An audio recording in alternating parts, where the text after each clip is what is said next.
மல்லிகைப்பூ. இந்த மல்லிகைப்பூ பிடிக்காதவங்க யார் தாங்க இருக்க முடியும்? இந்த மல்லிகைப்பூ வந்துட்டு நம்ம வீட்லயே ரொம்ப ஈஸியா வந்துட்டு வளர்க்க முடியும். ஸோ இதுக்கு 5 to 6 ஹவர்ஸ் டைரக்ட் சன்லைட் பட்டாலே போதும். ரொம்ப ஈஸியாவே வளரும். அது மட்டும் இல்லாம 12 to 14 இன்ச் பாட் இருந்தாலே போதும். நல்ல ஒரு சாயில் மிக்ஸ் இருந்துச்சுன்னா செம்மையா வந்துட்டு வளரும். ஸோ உங்களுக்கு தண்ணி கூட அதிகமா தேவையில்ல. ஏன்னா இது சாகி ரூட்ல இருக்காது.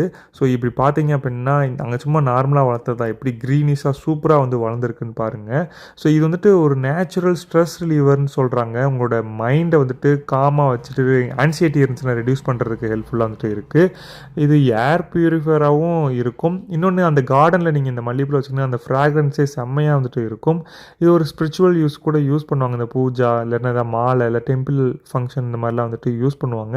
நீங்களே ஈவினிங் டைமில் படித்து நீங்களே ஒரு பூ கட்டி தலையில் கூட வச்சுக்கலாம். ஸோ அந்த மாதிரி கூட இதை யூஸ் பண்ணலாம்.